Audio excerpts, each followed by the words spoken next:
पूरी सरकार विपक्ष को खत्म करने में लगी है।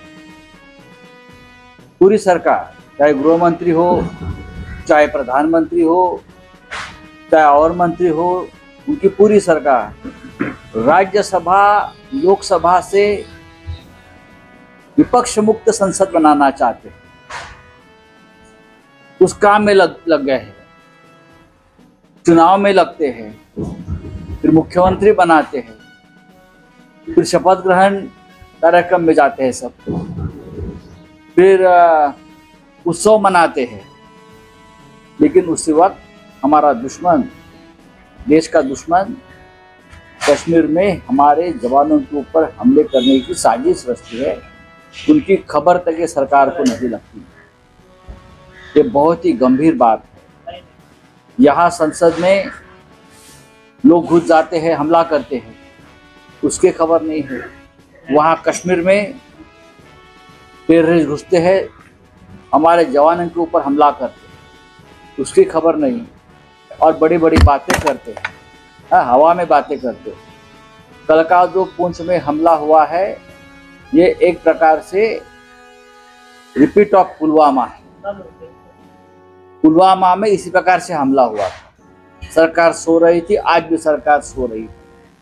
370 हटाने का जश्न आप मना रहे हो ना, तो ये देखिए क्या हो गया है।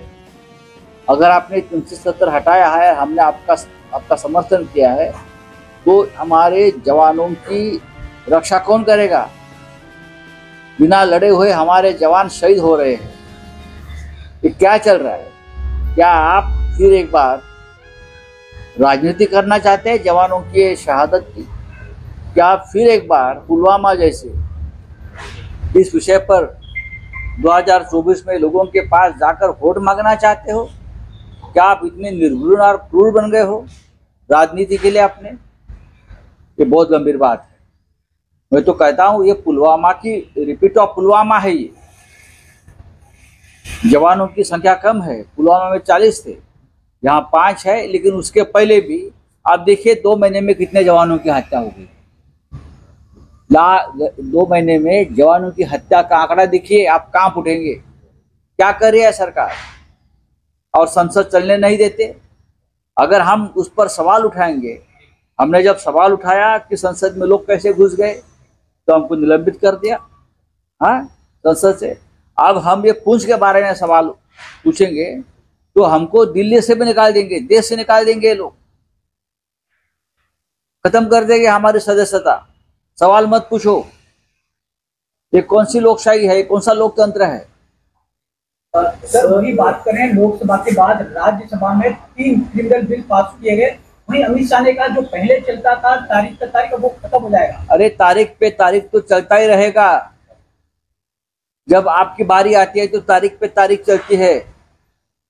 सबसे बड़ा क्राइम इस महाराष्ट्र में हुआ है। जिस तरह से विधायक को तोड़कर खरीद कर एक सरकार बनाई है गैर कानूनी, संविधान के खिलाफ, वो तारीख पे तारीख चल रही है ना। आप उस बारे में बोलो, वो भी क्राइम है। तारीख पे तारीख की बात मत करिए।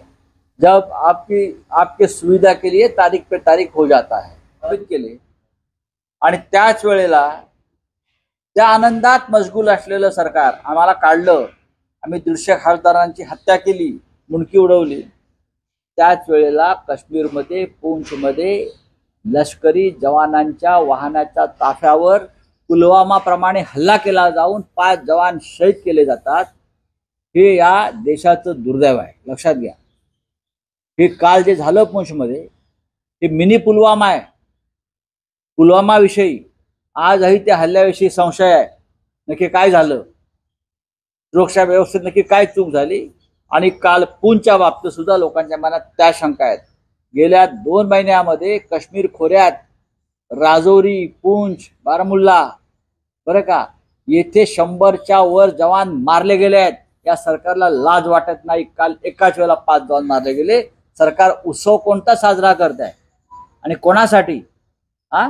विरोधी पक्षांची, खासदारांची कत्तल करायची आणि त्याच वेळेला आपल्या जवानांची कत्तल उघड्या डोळ्याने पाहून हा, राम मंदिराच्या घंटा वाजवायला जायचं, या घंटा आमच्या डोक्यात आपटल्या पाहिजेत. कालच आम्ही माननीय खरगे साहेबांबरोबर बसलो होतो. हे बहुतेक इकडल्या नेत्यांना माहीत नसेल. आम्ही उद्धवजी ठाकरे जेव्हा दिल्लीत आले तेव्हा सन्माननीय राहुल गांधीजी, सोनिया गांधी, खरगेजी, वेणुगोपालजी आणि उद्धव ठाकरे आणि मी, आदित्यजी, अशा आम्ही एकत्र बसून अर्धा तास चर्चा केली महाराष्ट्रावर. त्या चर्चेत काय घडलं आणि काय ते आम्हालाच माहिती आहे. जागा वाटपाची चर्चा महाराष्ट्रातील, महाराष्ट्रात होणार नसून ती दिल्लीमध्ये होईल आणि हायकमांड समोर होईल. आम्ही 23 जागा लढवतो हे आम्ही दिल्लीच्या काँग्रेसच्या नेत्यांना स्पष्ट सांगितलेलं आहे.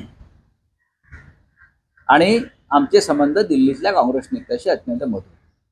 मग सोनियाजी असतील, राहुलजी असतील, खरगेजी असतील किंवा वेणुगोपालजी असतील, आम्ही 23 जागा लढतो. प्रकाश आंबेडकर यांच्याशी चर्चा अंतिम टप्प्यात आलेली आहे आणि प्रकाश आंबेडकर या महाविकास आघाडीचे आणि इंडिया आघाडीचे घटक असावेत याविषयी आमची दिल्लीमध्ये सविस्तर चर्चा झालेली आहे. ना एक लक्षात घ्या की सर्व काही राजकीय सोयीनं आणि राजकीय फायद्यासाठी चालतं. लोकसभा राज्यसभा चालू देत नाही, तिकडे खासदारांचे निलंबन केलं, तिकडे विधानसभा गुंडाळली जाते. एक प्रकारे या देशातून संसदीय लोकशाहीला पायदळी तुडवण्याचा कार्यक्रम अगदी योजनाबद्ध रीतीने सुरू आहे. त्यात आता महाराष्ट्र सुद्धा आपलं पाऊल पुढे टाकतोय. हे दुर्दैव है. जिसका योगदान है उनको कभी नहीं बुलाएंगे. अब तक तो नहीं आया है क्योंकि हमारा बहुत बड़ा योगदान रहा बाला साहब ठाकरे जी का और शिवसेना का. तो हमको हमारा योगदान का हिस्सा नहीं मिलेगा. सब कुछ तो ये लोगों ने किया है ना. अगर आप राम मंदिर की क्रेडिट लेना चाहते हो तो देश में आज जो हो रहा है, पुंछ में हो रहा है, संसद में घुसपैठ हो रही है, उसकी भी जिम्मेदारी लो भाई.